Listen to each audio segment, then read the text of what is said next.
Welcome to Theme 2, Rights and Responsibilities of the AQA GCSE Citizenship course. Today we're looking at how laws protect the citizen and deal with criminals, particularly what is the nature of criminality today. In this session you'll be covering the key words to remember, what is the profile of criminality in the UK, including statistics that show which type of crimes are committed by which type of people, and why some people are more likely to commit crimes than others. We'll be finishing off the session by looking at a case study involving the Tottenham Riots. The following key words will explore a range of different crimes.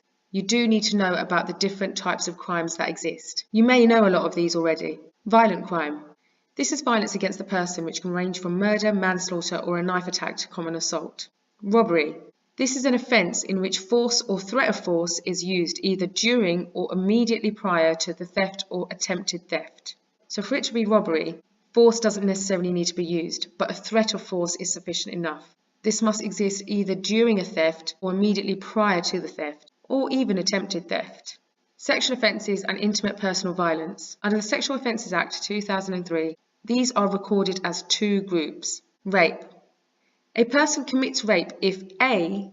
he intentionally penetrates the vagina, anus, or mouth of another person with his penis without their consent. Before I move on to B, let's discuss this in a bit more detail. Only males can commit rape because they're the ones that possess a penis. However, males can rape other males and can rape females. Under the eyes of the law, females cannot actually rape men. However, females can sexually assault males. B. The other person is under 13 and therefore doesn't have the capacity to consent. What this means is that if someone is 13 and has given permission for someone else to have sex with them, it will still be constituted as rape.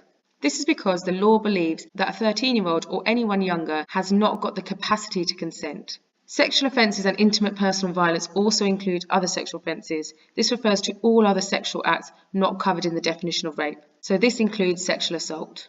Theft offences. This involves burglary, offences against vehicle owners, theft from the person, bicycle theft, shoplifting and all other theft offences which don't involve force or threat of force. This is how theft is different to robbery, because robbery involves force or threat of force during or prior to the theft. Fraud. This is an act of deception intended for personal gain or to cause a loss to another party, and includes things like using another's credit card and internet and insurance deception. Hate crime. This is any criminal offence which is perceived by the victim or any person to be motivated by hostility or prejudice. Prejudice involves the negative views of another individual, usually based on stereotypes. So hate crime can cover racism, homophobia, sexism, disability discrimination, religious discrimination, etc. Antisocial behaviour. This includes nuisance, rowdy or inconsiderate neighbours, as well as rowdy behaviour in public, e.g. vandalism, drinking alcohol, graffiti, fly posting and intimidating other members of the public. Criminal damage and arson. This is the intentional or malicious damage to the home, other property or vehicles. Arson includes setting buildings or vehicles on fire. Environmental damage. This includes littering, dumping rubbish and abandonment of cars. Prostitution-related activity, begging, misuse of fireworks, inconsiderate or inappropriate use of vehicles. Other crimes also include drug offences, possession of weapons and public order crimes. Please make sure you know the difference between the types of crimes provided and make sure you can give examples of each one. We've just looked at the keywords to remember. We're now going to look at the profile of criminality in the UK. Profile of criminality in the UK. What does that mean? A profile of criminality in the UK has two aspects. The type, range and number of crimes committed. The nature of the persons who commit these crimes. What this means is that a link is trying to be drawn between the type of person who commits the crime and the type of crime that is committed. We're going to be looking at statistics regarding this.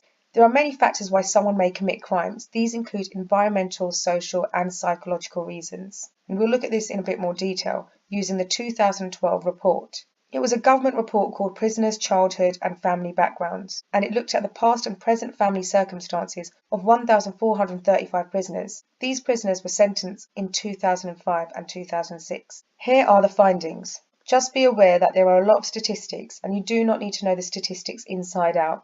So long as you have a general understanding and are able to give one or two statistics, that should be good enough for your exams. Out of the prisoners who were surveyed, 24% had been in care at some point during their childhood. That's quite a large statistic. That's almost a quarter of all the prisoners who were questioned. This may tell us something about the causes of crime and why people commit crimes. 29% of those surveyed experienced abuse. That's almost a third.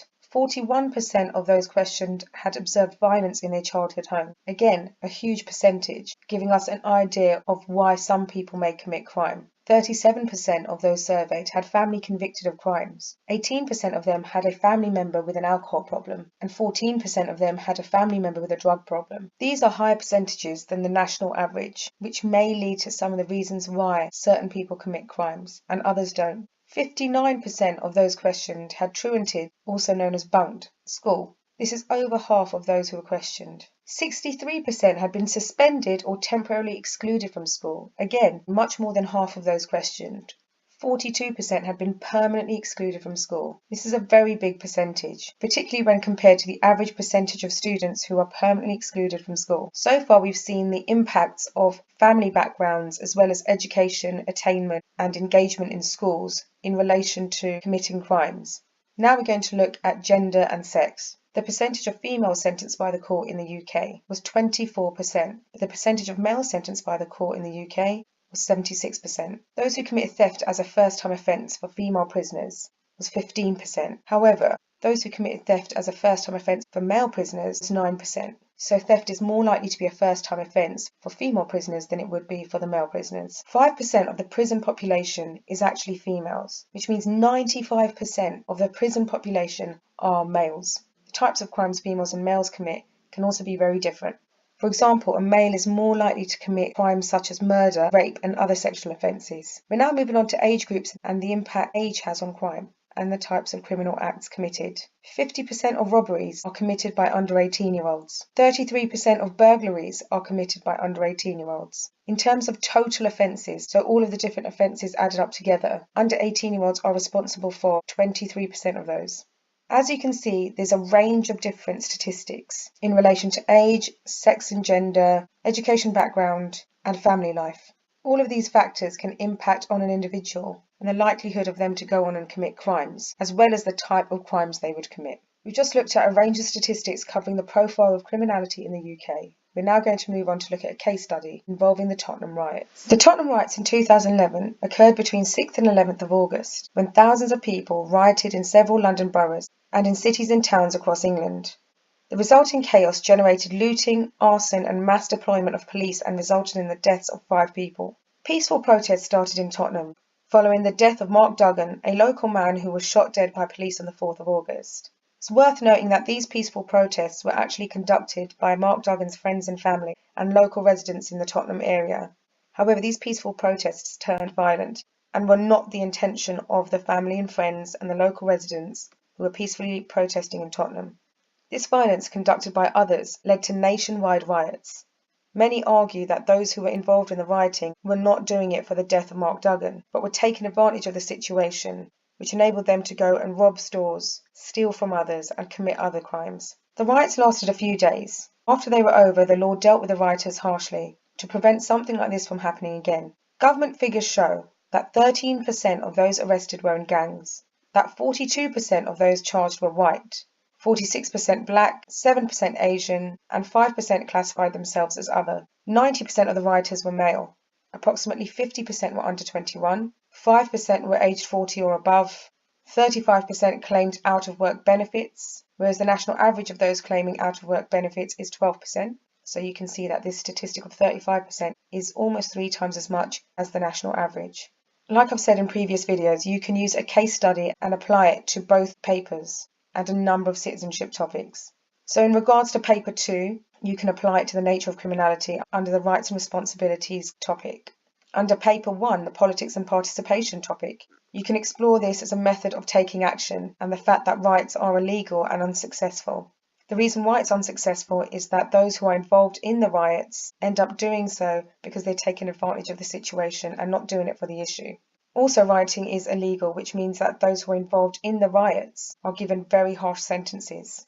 Furthermore, it can impact on the result in court or the inquiries that are taking place. In court, Mark Duggan was found to be lawfully killed by the police officers, meaning the police did have enough reason to shoot Mark Duggan. Some argue that if the ruling was different and did not take the side of the police officers, it may encourage people to riot in response to other serious incidents. You can also use this case study in paper 2 when looking at life in modern Britain and exploring the role of the media. The media portrayed the rioters in a very negative way. This is a famous photograph of a rioter stealing a pack of basmati rice from a supermarket during the riots. It portrayed the rioters in a very negative way. Unfortunately, this is a case where the Mark Duggan incident was overshadowed by the riots that took place later on, which many argue is very unfortunate for the family, friends and the locals who were peacefully protesting for an inquiry into the death of Mark Duggan. We've come to the end of this video and this session. You've looked at the keywords to remember, the profile of criminality in the UK, including statistics, and the case study involving the Tottenham Riots. I hope it's been helpful. Remember to like my videos and subscribe, and I'll see you next time.